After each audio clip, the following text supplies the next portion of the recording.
What is going on, everybody? Hope you are having a wonderful week so far.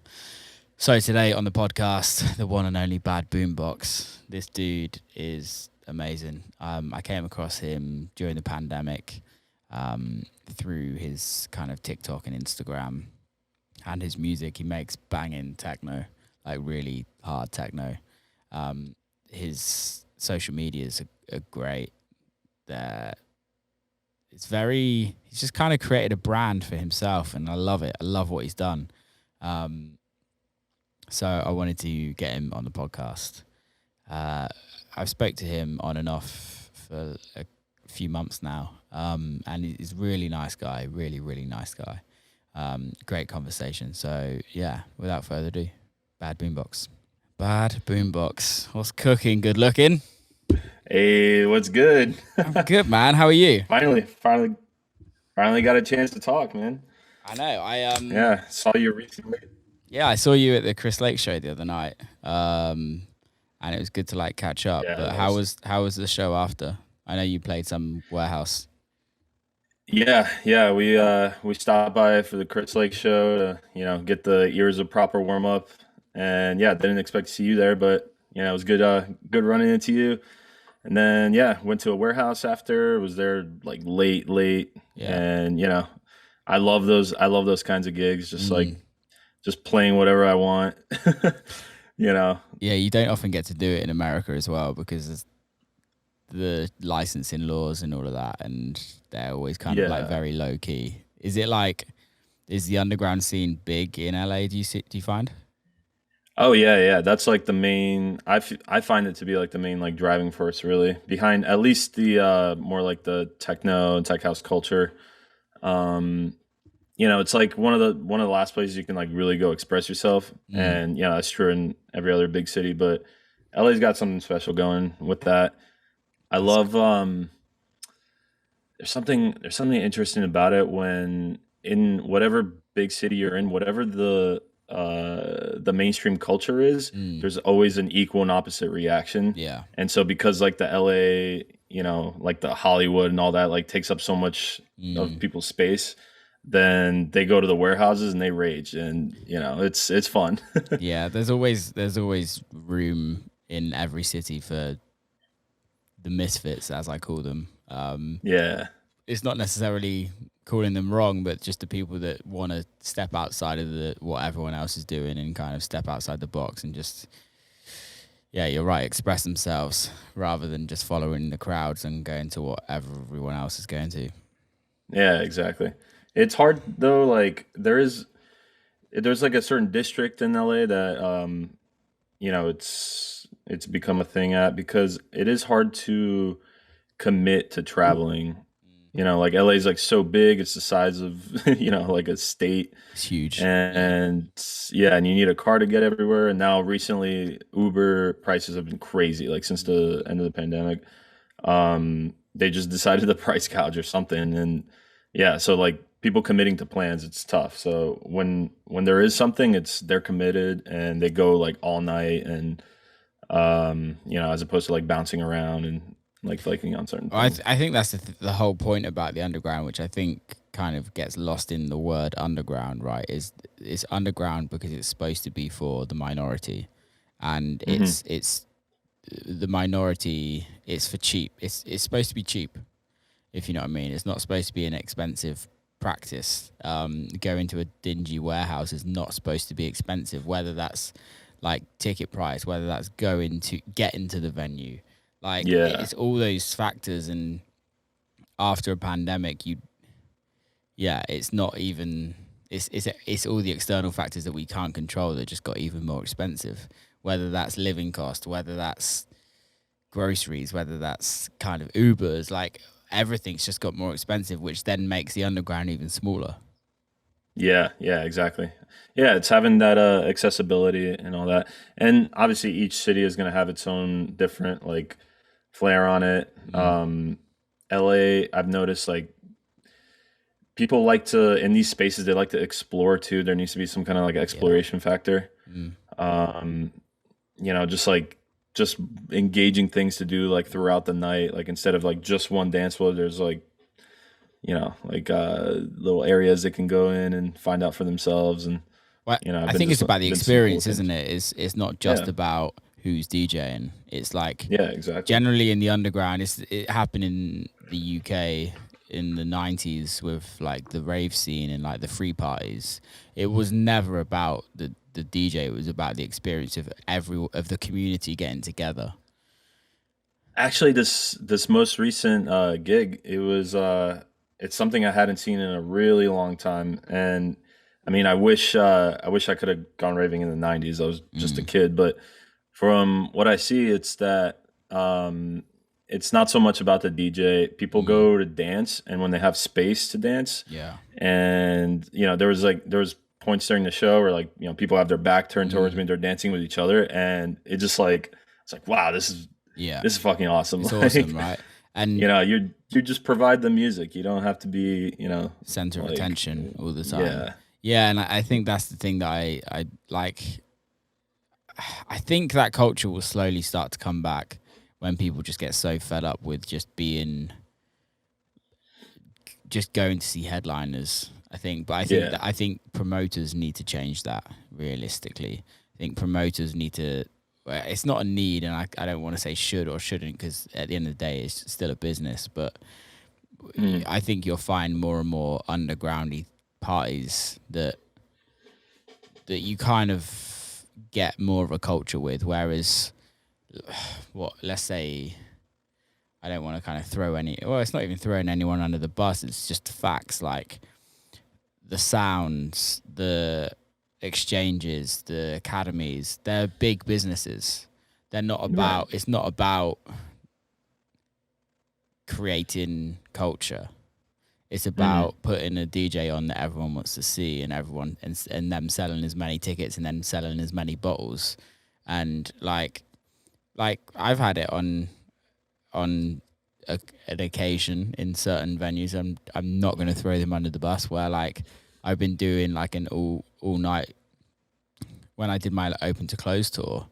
mm. I used to play like drum and bass at the beginning, like liquid drum and bass, Oh hell yeah, and like practically no one's in the club right at the beginning. So I'm yeah, just playing it for myself, and we had promoters be like, "Can you not play this?" And we were like, "Well, why?" And they were like, mm. "Well, we've had bottled people come in that want to buy tables, and they don't like this music." Dude, And I had that in college. Like it's when yeah, I started DJing. It's yeah, same thing. It's like a lot of time. Even like the manager of the club would like come like tell me what to play, and I mean, it's the gig, but it's like baby steps. Like you gotta do that before you're an artist. But you know, I yeah, understand. I understand it to a certain I extent. get the business side. Yeah, it's just how do you switch that business to the culture, and how do they kind of mix? There's some people that do it really well. Um, Hmm.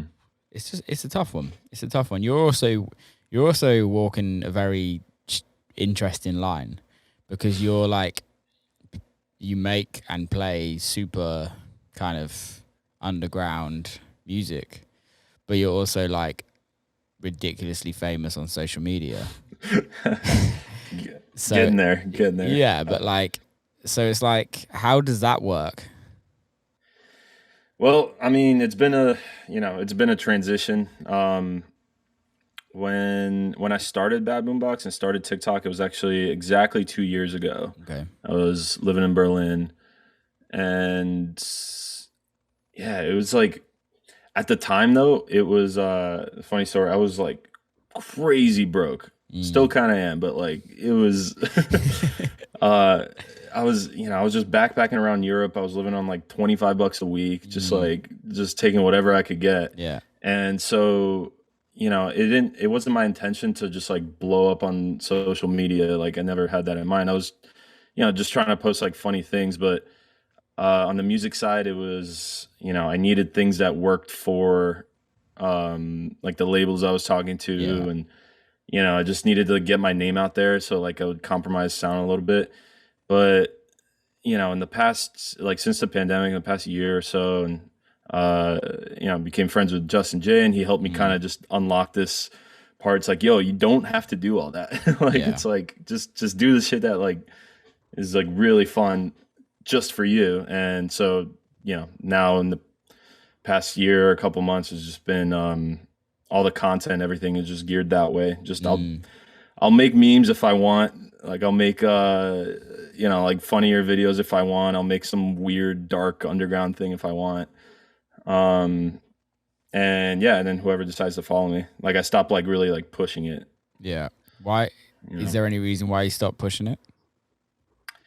It's like I want it to be one of the things about this project is that I want to be like super authentic. Mm, And when I was still living in Berlin, it was I was doing fun things and funny things, but the thing I learned from them and all the partiers there and all the people I met at raves there, it's just like, man, you just got to keep it super real, and you keep it real, keep it relatable.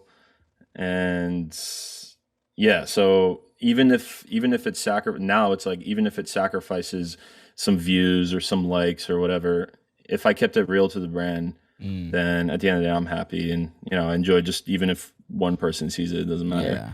So Um, what would you class as the brand? What would if there were parameters, or have you not even set those? But like, what would it be? Because it's a really interesting conversation, because I think as majority of artists probably couldn't relate to this, where you start off doing one thing and then you kind of pivot doing something else, and a lot of people are like, why the fuck are they changing, because it's doing so well.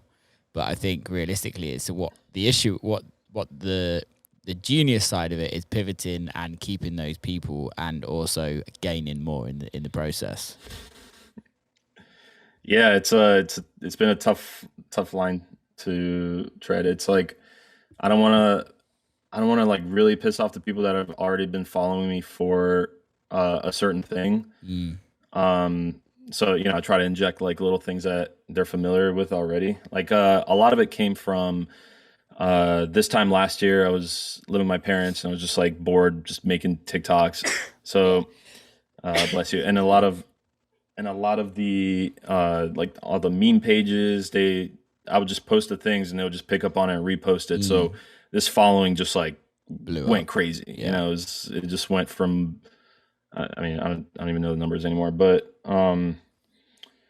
the thing about that is those people are following me for a reason. So it's like at the end of the day, as a DJ, we're in service to the people. Mm-hmm.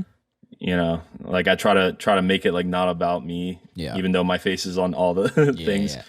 Yeah. Yeah. So yeah, like I don't want to do them dirty, but gotta gotta evolve it, man. I want to be my goal is to just like play the techno stages, be Euro boy, eat kebabs, like, and and yeah, it's like if I go too deep into the meme world, then like that's what you become known as. And then Yeah. I noticed me pitching the music was like, to labels and demos and all that was like way harder Yeah. when it's coming from the meme guy versus the guy that like happens to make memes but is like really a legit artist.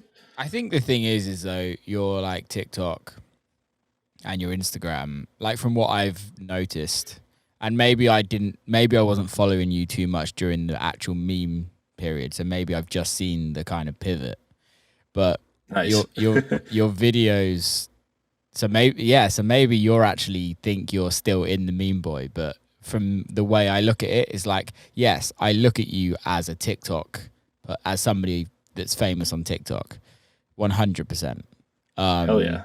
But I also look at you as somebody that's authentic to your brand, and you do what you do at the end of the day. Um, and I think there's something really authentic about it. Like, how many people are doing what you do and that's successful with it? Like, there's probably two people I know off the top of my head, and you. And I think it's really interesting, because I think now is like, it's a really interesting time about, and I think the pandemic kind of switched this big time. Whereas you've got people becoming, and this sounds really bad, but I really don't mean this in a bad way. So don't take this in a bad way. But famous TikTok DJs, And I think it's going to become more and more, but people will. It's going to be more so based on your brand and what you kind of represent as your brand, and then the music comes kind of second. But people know what they're getting, and I don't mean that in a disrespectful way. I think it's a really interesting way the kind of the art space is going, because it's so online based. Yeah. No, I totally feel that. That's first of all, thanks. That's that means a lot. That means the last couple months the pivot's been successful.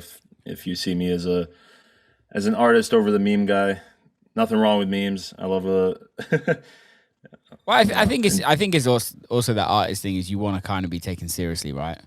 yeah. Like I had it with me. Like I've released some god awful shite music, and like one of them was Spandex, a record called Spandex, which I'm surprised you haven't even fucking done a meme about, because it would be hilarious if you did.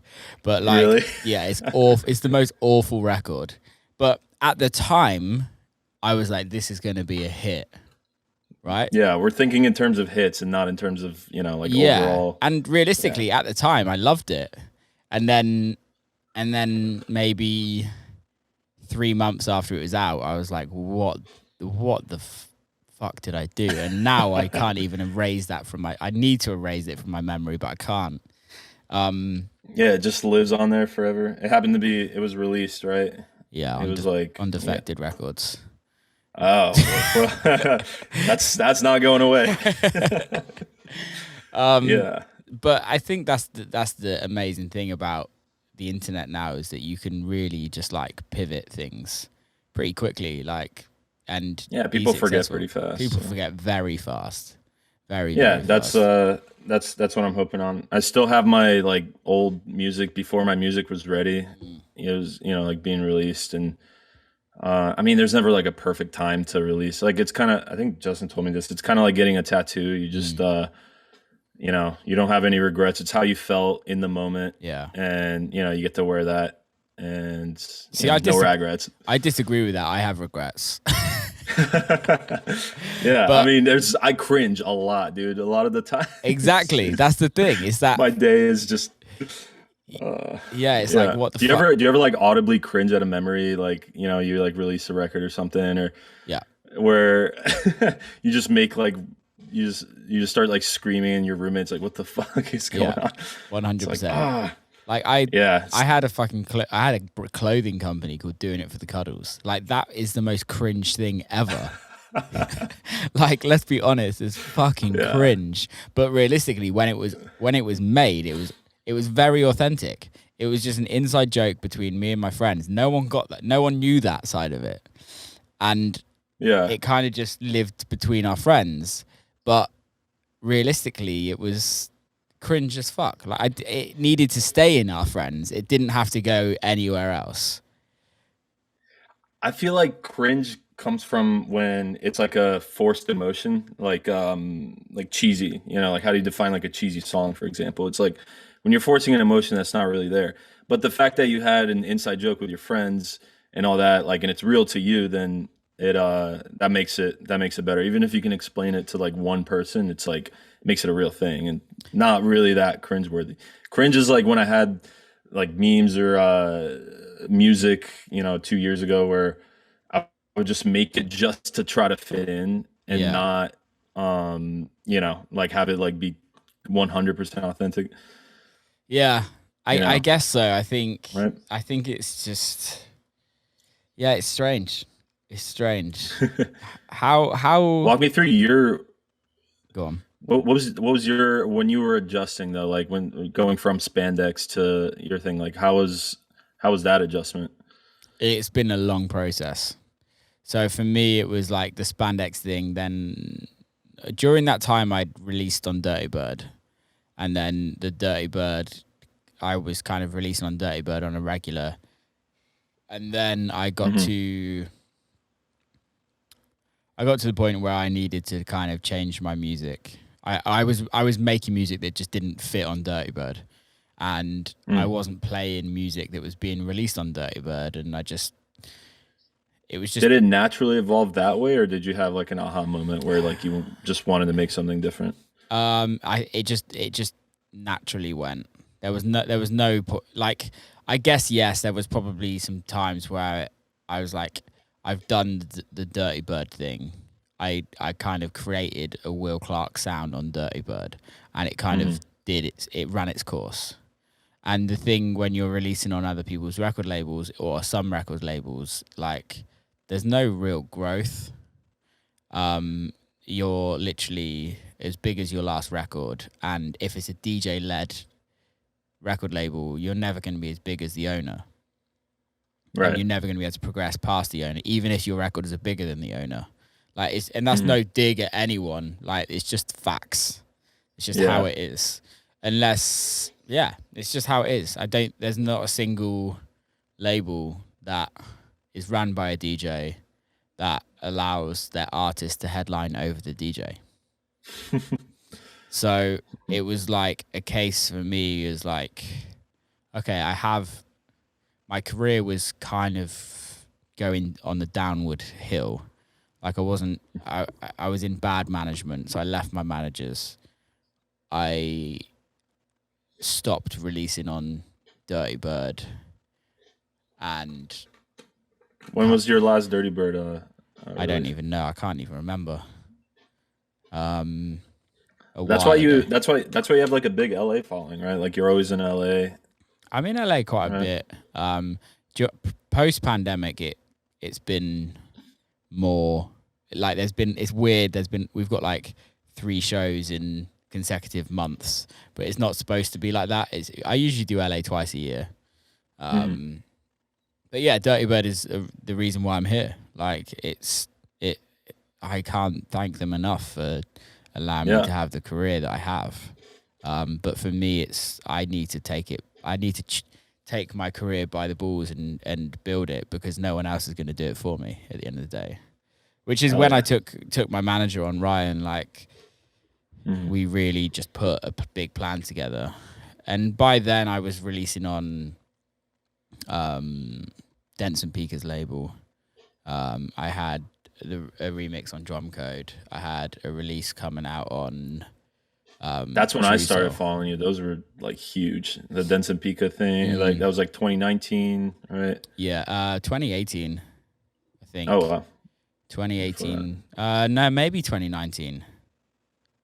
Yeah, right at the beginning. Yeah, Um, it was super different because then yeah. going back on the back catalog like a year prior, like the sound was had evolved a hell Yeah, of a lot. that's the thing, and it's kind of interesting. Like, where you're saying is where you're at with what you were doing on social media and things like that. It's still your art, right? It's still you're still expressing yourself as an artist, whether that's making TikTok, whether that's making memes, or whether that's writing techno.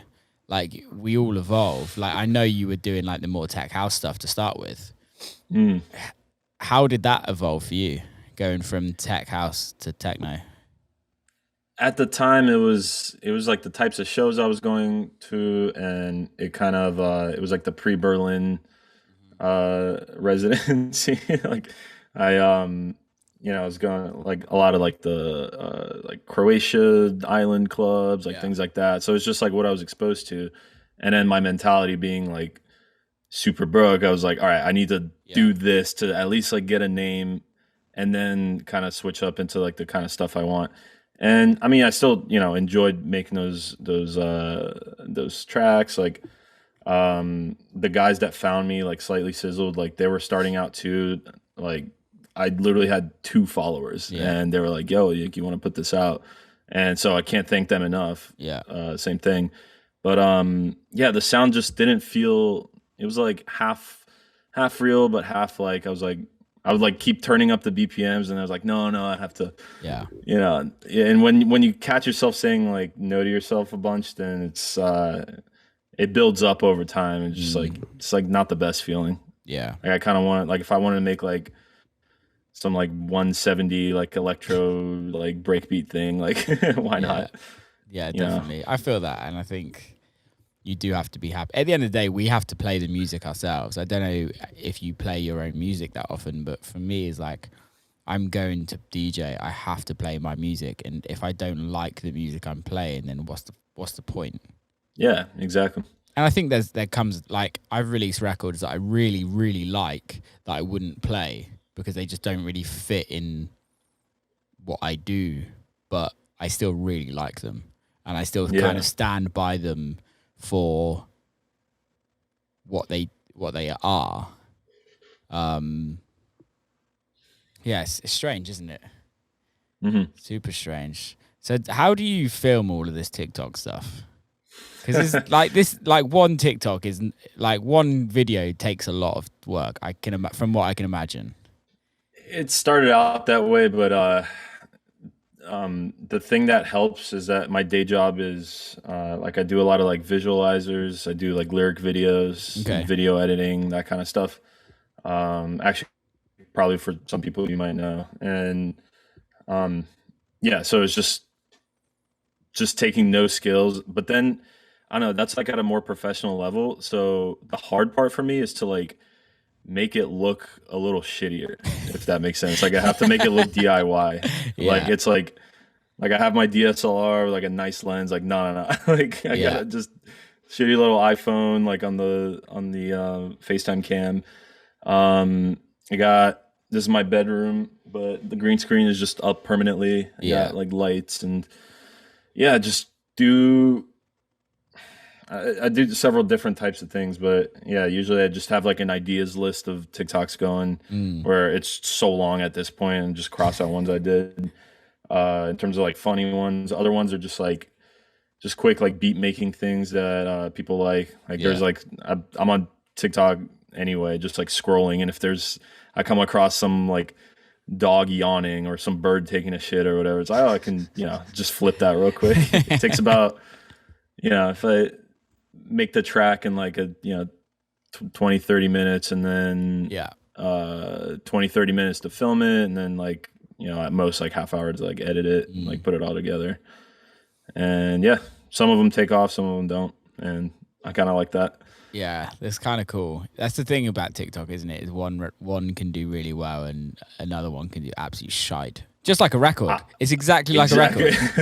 Exactly. But that's the thing I love so much about the TikTok algorithm. It's like genius.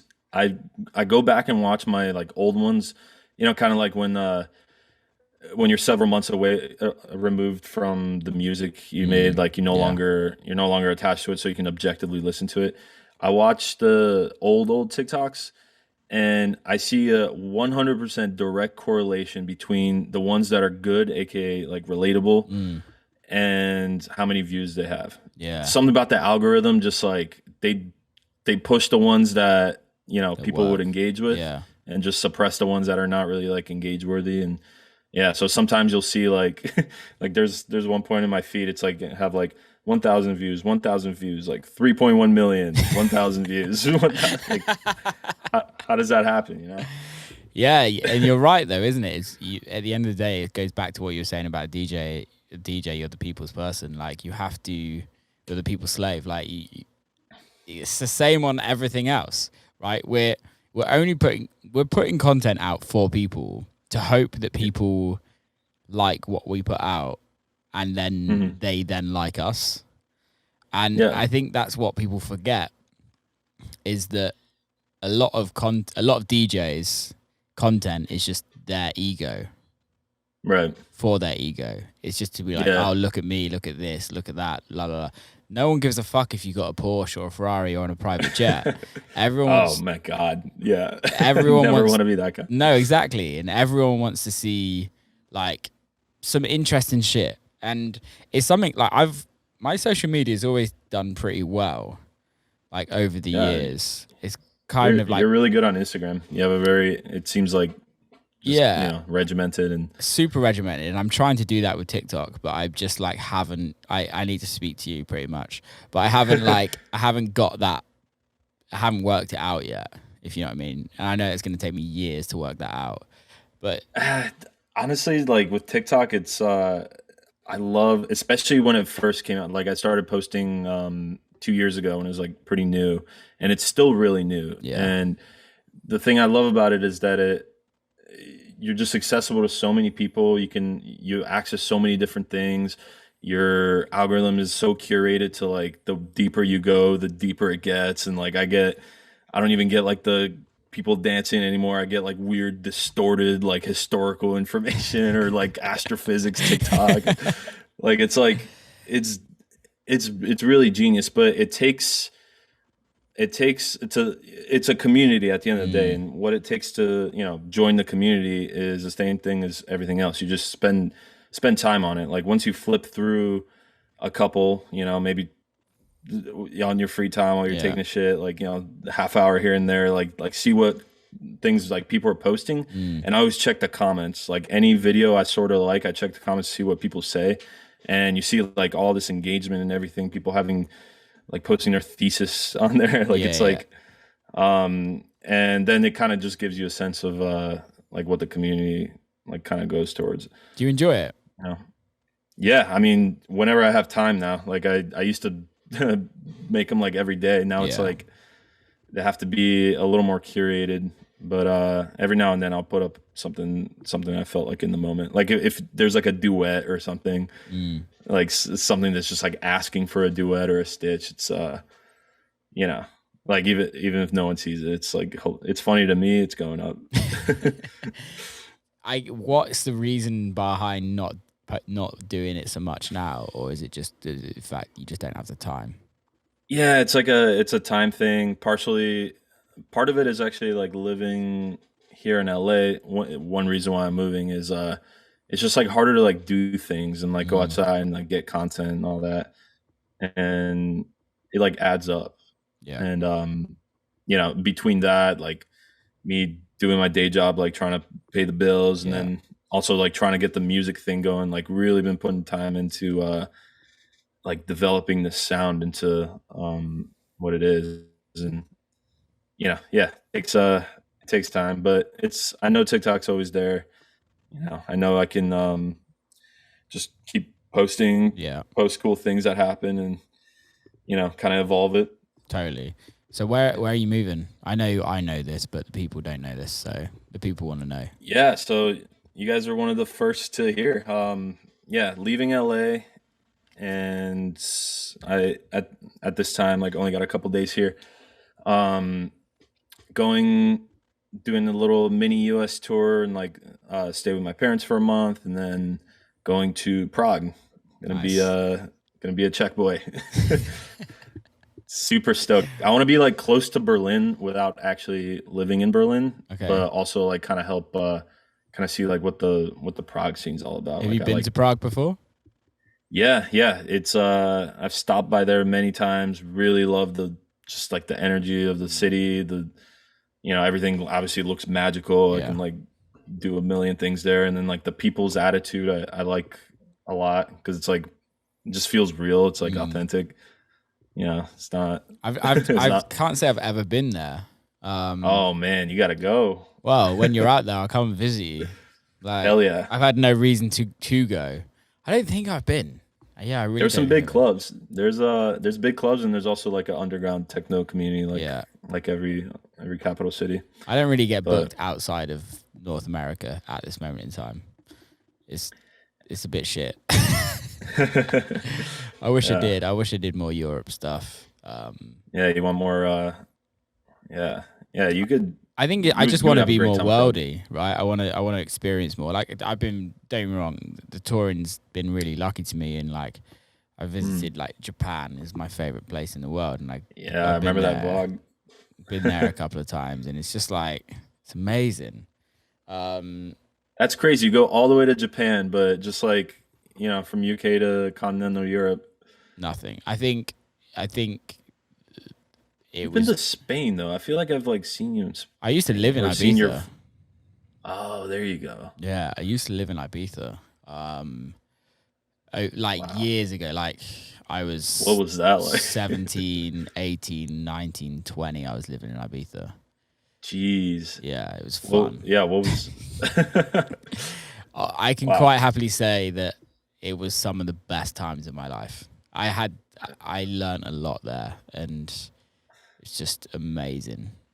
I And mean, how much a bottle of water costs, and yeah, fuck that. Well, it's pretty much the same in Vegas, I think. true. It's like the same, but have you spent much time out there? In Vegas or no, I've never In been Ibiza. to Ibiza, but Vegas been a couple times. Don't like it. Vegas um, sucks. I'm sorry, I Vegas. did the the closest I got to the Spanish islands though was I lived in Barcelona for a few months. Oh Got man, to kind of see what the culture was like there, and it's crazy. Barcelona's beautiful. Barcelona's. Yeah. I played Razzmatazz. Yes. Yeah. It's a Yeah. I great will club. always end up there. Just Yeah, it's like massive. it's like an institution, isn't it? It's just such a great Exactly. club. Yeah. But Barcelona is Yeah. beautiful. It's one of my favorite cities that I've been to in Europe.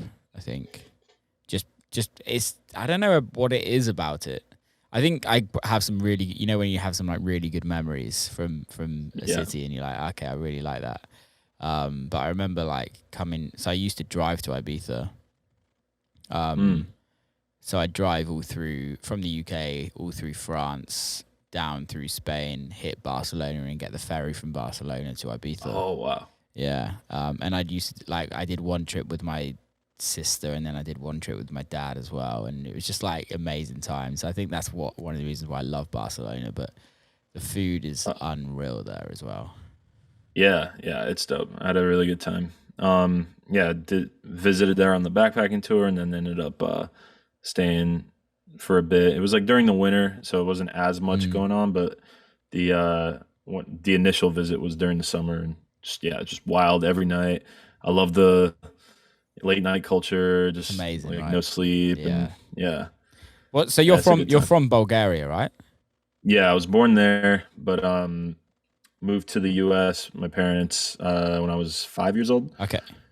So yeah, just enough to avoid the accent, but also enough to get the cultural like bearings and Yeah. have that as the first language, and can always relate back to that. So I was gonna that's why I'm say, excited. is it like kind of interesting for you because being I take it are your parents Bulgarian?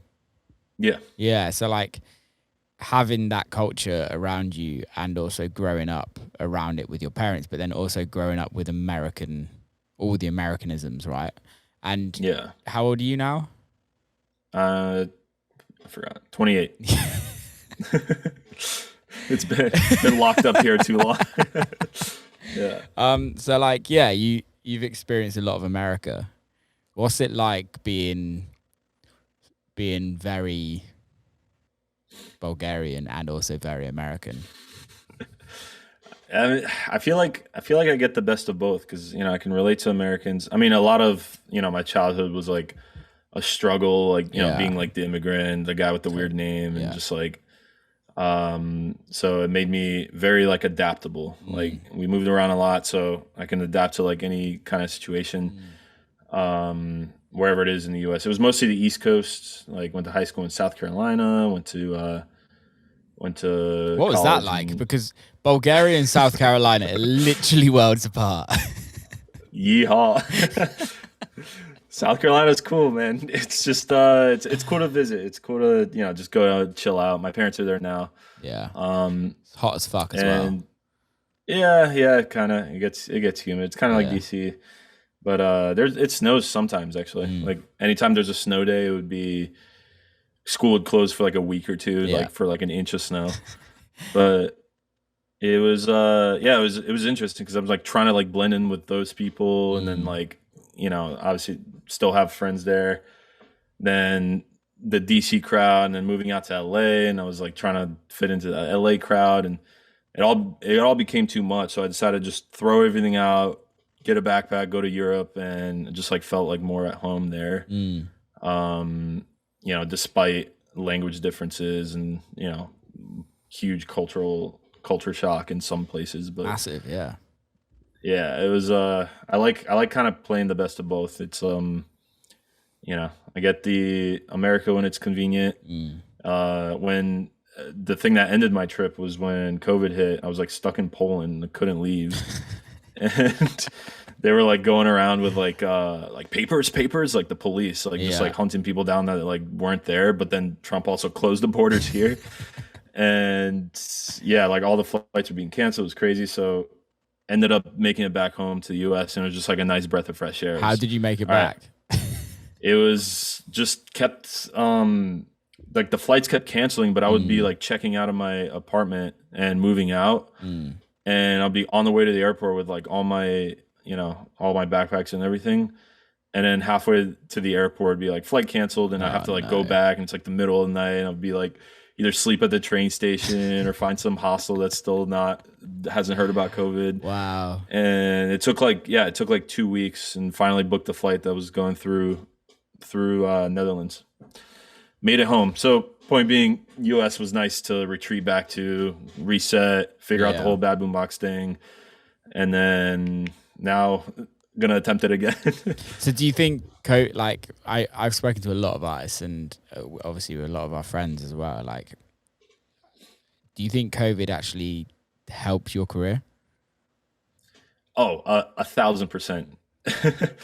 Like if it wasn't for being stuck at home, bored, those TikToks wouldn't have been made, and I wouldn't have been able to unlock the developing the sound and the Mm. artist thing, and maybe eventually, but like that was just such a just kick in the ass.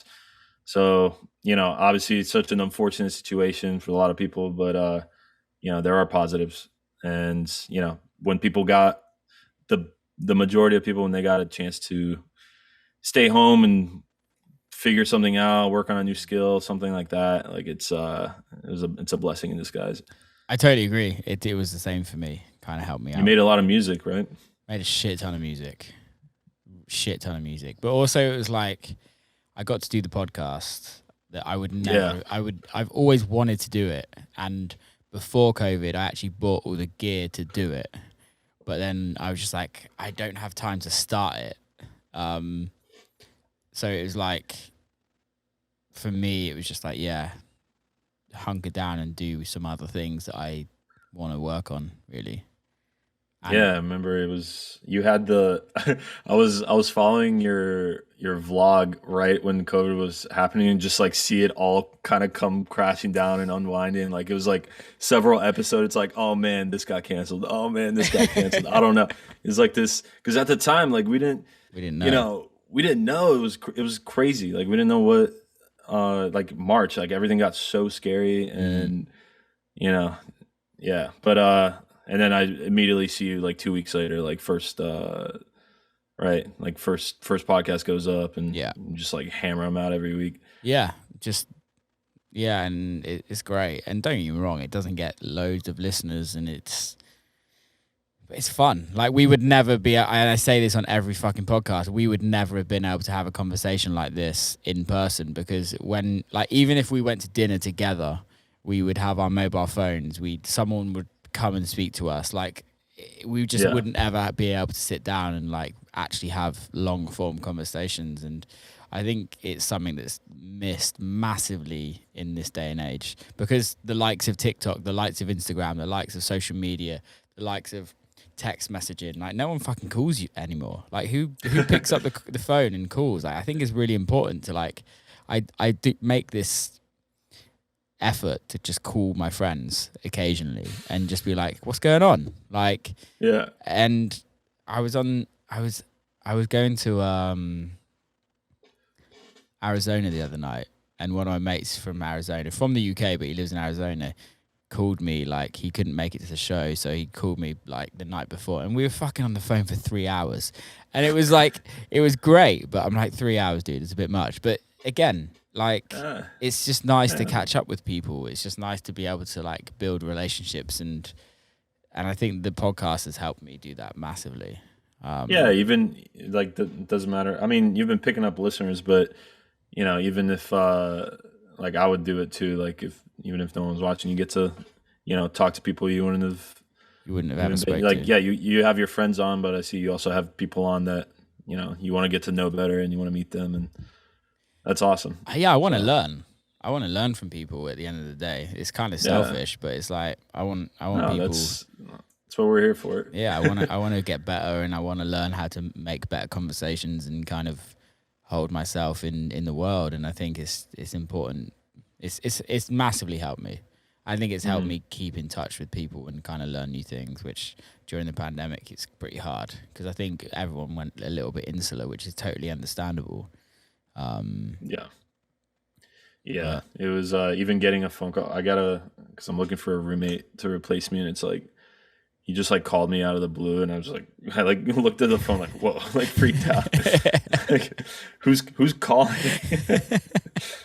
Yeah. So how long are you going to Prague for? Is it like inevitable? Is it for good, or just until you choose to We'll leave? see. At least I'm gonna, I'm gonna get an apartment. So at least a year. Nice. Sign a lease. See if I can blend into the Czech culture. Been a fan for a while. Yeah. Can you speak the language? No, but the advantage is that it's a Slavic language, same as Bulgarian, but it's a distant Slavic language. Yeah. So it'll be enough of a challenge to learn, and it sounds cool. It sounds pretty. They like do this weird thing with the R, and like the R has like an accent over it, and you have to like make some crazy sound with your mouth. It's like give me an example. I want to hear this shit.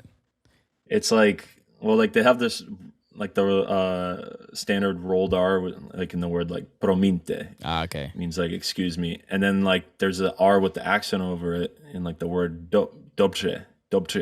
It's like you have to like make a sh sound, but also roll the R. And it's like, I don't know. I'm excited to learn. I love learning. Can you speak any other languages? Just Bulgarian and English, and I was living in France for a bit. I was really trying to learn French, so I can understand like simple sentences, simple words, and getting around there.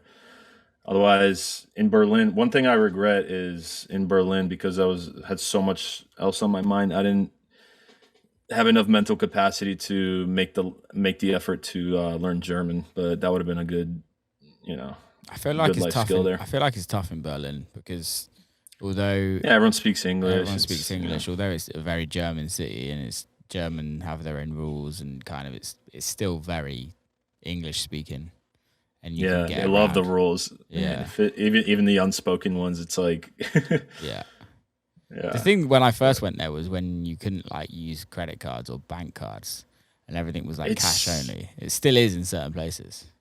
Yeah, it's been a little while since I've been, obviously, but it's still mostly because they love Germans love privacy like more than anything else, and which fair, but sometimes like a little too paranoid. Like with cash, no one's tracking that. Yeah. Like you can do whatever you want with your cash, and I feel like that's real freedom there. There's also something about like filming, especially filming inside clubs. It's like they'll, even if it's not explicitly written on the under the name of the club, it's people will like shame you so much if you even like whip out your phone. Like a lot of clubs like confiscate your phone, like you have to put it into a locker because all sorts of weird stuff goes in there. And well, I think that's one of the reasons, right? Isn't it? In a lot of these clubs, there's a lot of things that are happening that should never be seen to the outside world. And I think Germany knows that it happens, but they just don't. If it's not in the media, then it's fine.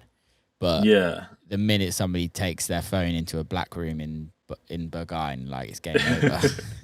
It's it makes they're keeping all the, like, people think it's like super exclusive, but it's not about keeping people out. It's about like keeping the people inside safe and able to like really express themselves. Like, if I wanted to like go dance, my balls hanging out, like I could, like, and that's freedom. But sometimes paranoid. Like I remember I was taking just like a Snapchat, like a selfie to my friend, like on the metro, and there was some dude like 3 seats down, like way down in the back of the train car. Like he sees that he's in the background of my selfie Snapchat, and he like gets up, beeline, and starts yelling at me like, "Delete that right now! Delete that off your phone!" I was like, "Dude, chill. It's like just going to my friend." He's like, "No, delete it right now." I was like, "No, bro, it's my phone." And he just storms out, goes to a different train car. And Yeah. it's like it was like funny in the moment, but then I think about it, it's like, actually, like, that's kind of cool. Yeah, it's It's obviously, privacy's. don't freak out like that, but I was actually on a plane a couple of weeks ago, and something very similar happened. Not to me, but I was sat next to a woman, and she took a selfie, and the woman next to her was sat next to her, and was like, "Do you mind not posting that online? Like, if you're sending it as mm, to a friend, like fine, but can you not put that online?" Um, yeah. which I respect to a certain extent. It's just how you deal with it, right? Yeah, yeah, don't like freak out and like, dude. I almost like followed him into the other train car. That would have been the ultimate. Yeah, there's a nice way to do it. But what do you think about? So I'm at the age where friends are starting to get married, some are starting to have kids. How do you feel about like couples like posting photos of their kids and when they're babies and like all over social media? Isn't that kind of fucked up? It's a bit weird, but I also whatever. I don't give a fuck what anyone does. I Yeah, think, I don't even look at it. yeah, I think there's like people I'm all for it if it makes you happy. Do you know Mhm. what really fucking annoys me though? Is when someone all they post is their kids. Yes. It's like Like, just start a social media for them. Like, yeah, but even it's weird. I wouldn't do it who's gonna personally. follow that? Yeah, but it's weird. But it's like I don't want to see your baby every time you post something. Like I get it, you've got a newborn baby. It fucking Yeah. looks the same as every other baby.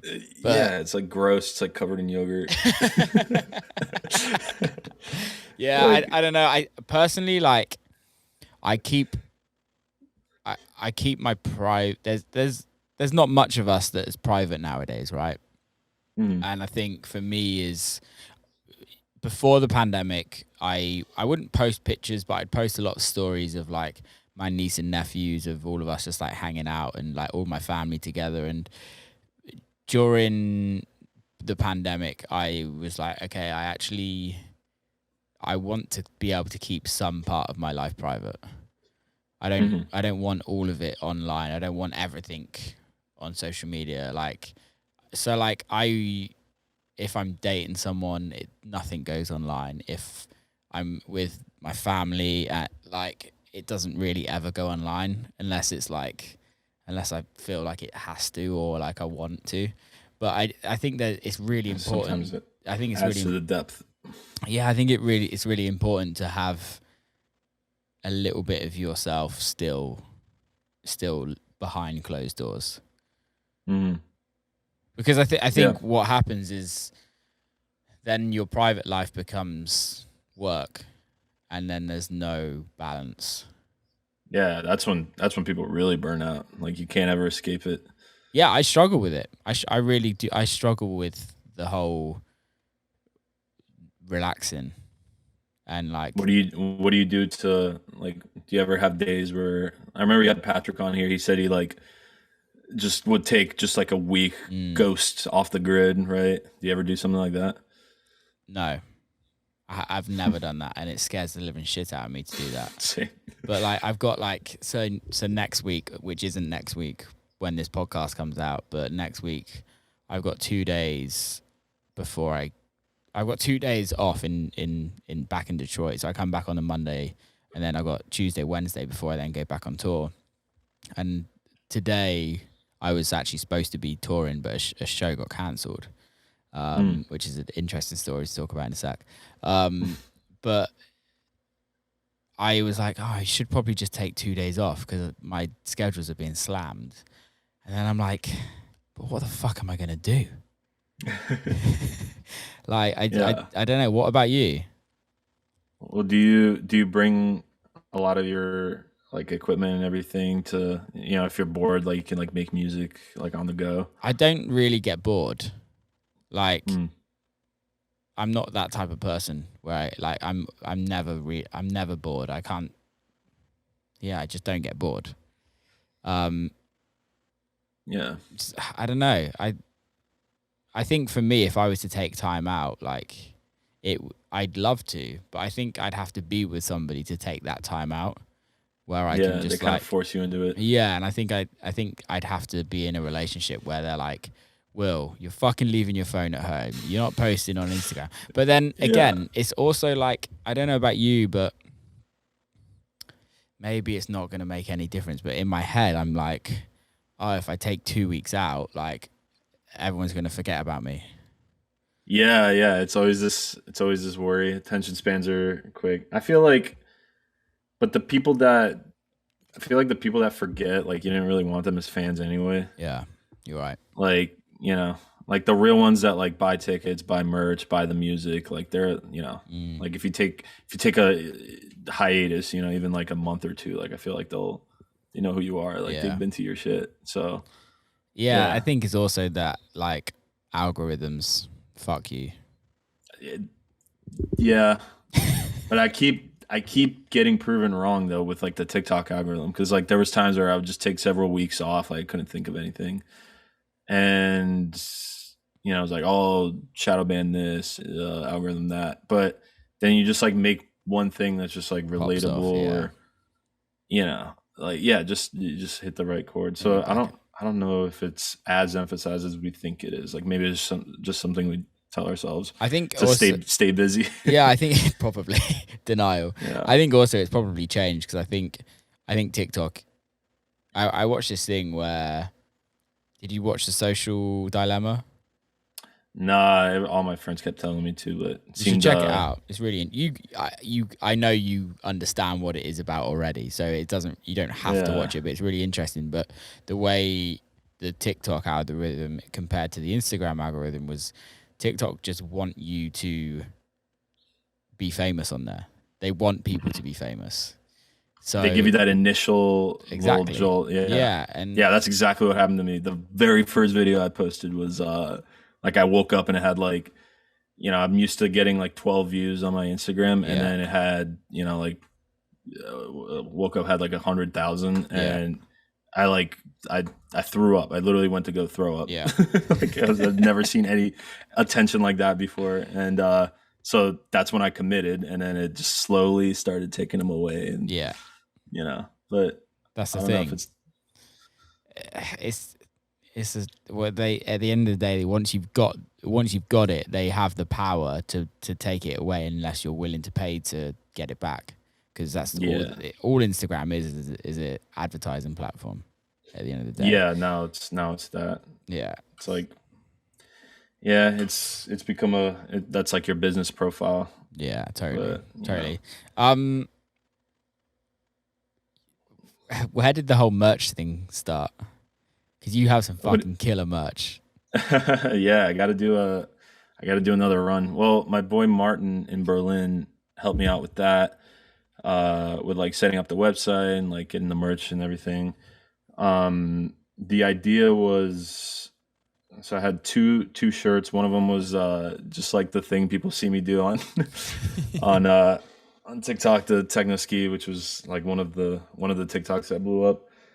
Um, the other one was, dude, when I was in Berlin, like that's what my entire diet was just kebab. Yeah, Like just eat one kebab a day, and that's where. And I always love that logo because you see it everywhere. One of the most recognizable logos, so at good. least if you've been to Europe. So it's like, yeah, just a donor, man. It's funny I don't because know.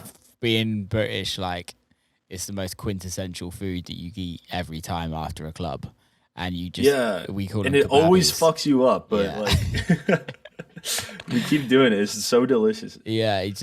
I've never actually had a doner, but I always What get like what do you sheesh get? chicken sheesh. Mm. It's good that. Do you get the wraps, like the like the Mm, Durham, or yeah, the one in like the pita bread? yeah, yeah. Oh, it's Ah, so dude, I good. can't wait. I can't wait. The equivalent, the equivalent of that here in LA is just like really good Mexican food, and you can find like taco trucks Yeah, like everywhere. Um, but I don't know. It's not the it's same. not the It's like same. I I'm miss. sorry to all the Yeah, Mexican people living out here, but Mexican food similar, but is similar, but just not as it's not as it's not got as much girth. Like I like to use the word Yeah. girth because it just tastes better, pretty much. Just Yeah. tastes much better. Yeah. Yeah, get that. Get a nice girthy boy. Get Yeah. covered in that sauce and but like always that's the thing too. They have them outside of clubs and you remember like Berlin clubs. I don't know. I'm sure it's like that in London. I've never been to London, but Mm. um you know, you go early to like get your stamp and you know you check out the music whatever then you go like pregame somewhere with your friends or get some food Mm. then you go back to the club you're at the club for a while you get that early morning donor and then most people like go back into the club and that's how these like 18-hour like you know benders happen but I wish it was like that. I how wish it was like that in the UK, but it's not. I always wonder, like I see them like outside of Berghain, right? Like everyone's Yeah. eating the kebab and then go back in. Like how? You know, like I eat one of those, it puts me out, dude. I want to go to bed. I start like yelling, like How can you speak to people after that? Because your breath just stinks as well. yeah, it's just It's like onions and like especially you know everyone's like doing ecstasy there. Just mouth is already just the Sahara Desert. Yeah, it's kind of rough. I don't really get it, but in the UK, it's more like you, What's the culture like? yeah, you drink at friends or a bar before, you then go to the club for like as long as you possibly can, and then Hmm. kick out time is either like depends what venues you're going to, but a proper club's like 4 or 5 in the morning. Hmm. But like the really like cheesy clubs are like 2 in the morning. So you've I got like LA. the really cheesy ones kick out, and then you go to all the kebab shops, and there's always a fight. Always a fight. There's always a punch up in the kebab shop. Yeah, it's And do people then train? Like what are the fights like? just drunk fat dudes, or even better, drunk women when they just fucking have the biggest cat fight, just brutalizing each other. care. Yeah. Like, And it's oh so man. good to just it's awful to say, but it's so funny just to watch from afar because you just Yeah. see it happening. Like somebody accidentally knocks into somebody, and then it all starts, and you're like, or It's someone so looks at territory. someone's girlfriend or boyfriend or whatever, and it's like game over. It's just hilarious. At least they'll fight about it and not like here in the US there's always people are like more like afraid to start a fight because you never know like who's carrying a Well, you gun or might get something fucking or, shot. yeah like Which they'll is do it over the smallest thing like yeah. I guess my the parent thing, the equivalent in the UK, especially in like some of the bigger cities in the more like kind of rundown neighborhoods, is that you just get stabbed. true A lot of you people can have, survive that yeah, you can. I'd rather get stabbed than shot, put it that way. Jesus. yeah 100% But but either way you have a cool story you end up making it through like and a good scar. and a good scar yeah But like no one likes like a bullet wound that's like dude like you should get that taken care of yeah, if you got a nice slash like it looks badass like yeah, I don't really want to get stabbed though or slashed, but whatever floats your boat. You never know. Come to the UK and find out. I really want to yeah dude I want to hear more about like the UK rave culture because like you know follow all the UK artists and It's have like UK fans telling me to come and it's just like amazing, never man. been It is amazing. I think it's changed a lot over the years. It's becoming more like headline kind of based, where most of the world is really. But the amazing thing about the UK is that in each city there's just so many clubs. Whereas like, and those so many clubs all play house and techno. It's not like, and then you also have the really shitty commercial clubs. It's just a bit of a party culture, and it's not just like in Germany you've got Berlin, and you've got like a few other cities that have specific clubs, right? That are famous Mm, clubs. Whereas in the UK it's tiny, and there's so many venues in each city, and then there's just mm, always so many parties going on. You can literally just tour the UK, and with all, like every regional club, with every regional town and city, there's clubs in, and you're mm. like, this is who would have thought that there's a fucking club in like Leicester? Like no one's ever even heard of Leicester, but it sounds great and it's a proper Yeah. rave.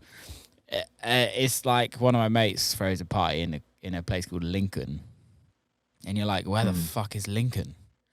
But he gets like 400 or 500 kids raving in a basement, and it's fucking Hell yeah. slamming. And Yeah. you don't really get that in. There's not many countries that have such a big culture of house and techno.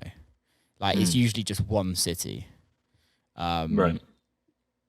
Even in the States, like in most cities, there's one house and techno club. Yeah. Right? Apart from if you're in the majors, like San Fran, Chicago, LA, New York, DC, Yeah. and Miami. then Miami, yeah. Yeah. But and Yeah, Detroit. that's what's missing. I don't think you'll ever change that. Like American culture, American music is so hip hop like biased, and there's more. It's a business at the end of the day. Like one of my friends used to run a institution in Detroit. He used to own a place called Grasshopper. In its heyday, it was the kind of the institution in, although it's technically not in Detroit, it's right by Detroit, so people would just class it as Detroit. And it was at the time when it was kind of in its heyday, it was fucking unreal.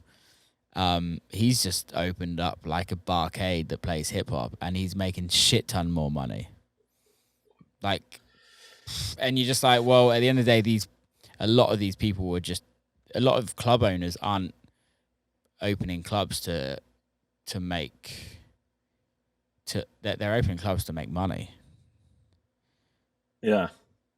They're not opening clubs because they love house music. Yeah. Yeah, everything's very money talks here more than anything. But in the UK, house music makes money. Yeah, yeah, but it's like what like people can relate to too, because like there is a big like rap culture in the UK, right? But people do want to dance at the same time. Like here, it's like less about that really. Like you More don't want money. Yeah, It's more like it's how big your bottle is and how big your bill is at the end of the night.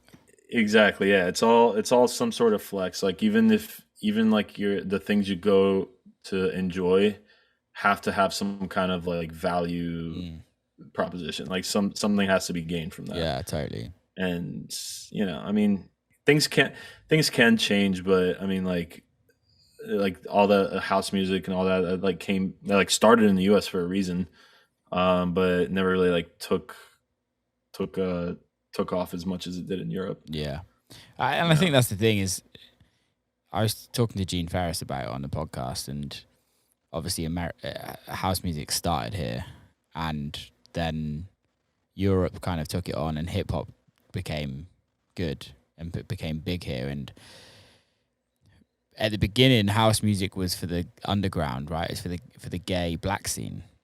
Yeah. And it was kind of the point where the gay black kind of community could kind of escape from everything else because they weren't allowed in. And then when it became a little bit more acceptable to be gay and black, that scene kind of died down and got taken over by hip hop. And a lot of it is, how can you get out of the hood in America? How can you leave the hood? And we all know house music, you can earn good money, but you're not earning crazy bank that these hip hop guys earn. Yeah. And then how do young kids growing up in poor neighborhoods, how do they get out the hood? And that's the only way they get out of the hood is by making a shit ton of money. And how do you make a shit ton of money? Well, you make hip hop. And I think that's kind of, I could be completely wrong, and I'm open for people to like call me out on that, but that's my view on it.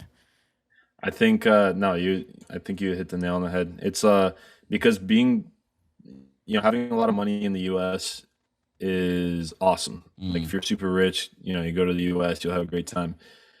Not having any money in the US is like the opposite. It really sucks as opposed to, certain countries like take care of you. Yeah.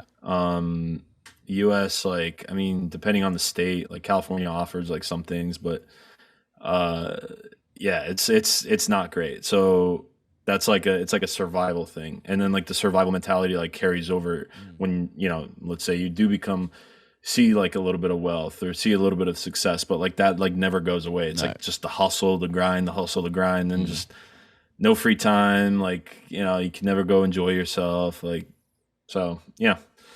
Yeah, hopefully things can change. That European lifestyle is a lot more attractive to a lot of people. Yeah, and you got the best of both worlds. I always forget to, but going back to what we were talking about earlier, like I forget to like just chill. Can't like take a day off. Like can't like chill. I was went to go to like a cabin with my friends a couple months ago. It was the first time I was away from my computer for 1 day, literally. First time away from my computer in probably like 4 years. Like I've never even if I go do something during the day, like go to the beach or when I was backpacking, or I was like backpacking all over Europe, just like going, like seeing like cool sites, cool places, go party every night with people. My default comfort zone, always in the morning, open up my computer, try to find something to like work on, something to do. Like, just need, just want to just chill. And it's tough. Having 1 day off a week makes a huge difference. Does it help you? It, did it the last few weeks. It was just decided just not work on anything for 1 day. It was usually like a Saturday or Sunday, like after like a night out. Yeah. And just like watch a movie or like, go for a walk or something. It made the other 6 days just like more productive. Like I could focus more. Yeah. And man. It's just 1 day, Yeah, so, in the grand scheme of life, it's not much. And if it helps the creativity, then winner, right? And that's where memories are made too. You have in your memory, there's like a reference point to every. Yeah. Say you do it once a week. Each week, something you do something fun or something good for you. That's how your brain like categorizes like the other 6 days of work that you just did. It's like, oh, that's when I made this song, or oh, that's when I started this project or whatever. So totally, man. I love that. We've just done an hour and 10 minutes.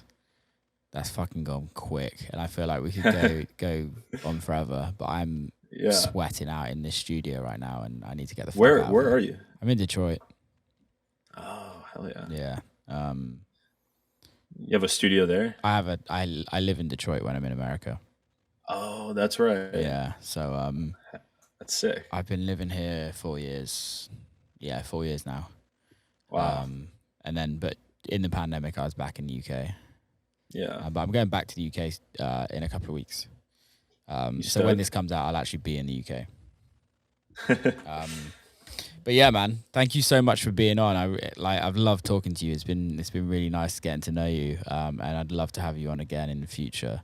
Yeah, I'm down. Before we go, how can people follow you on social media and kind of give them the spiel?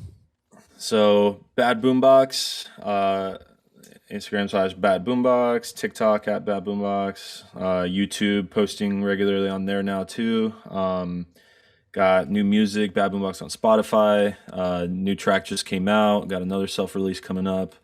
A little bit on the darker, faster techno side, and Bad BoomBox on all the things. You'll see the mullet mustache guy on whatever meme page repost my dances. So yeah, Legend, I'll be waiting for y'all there.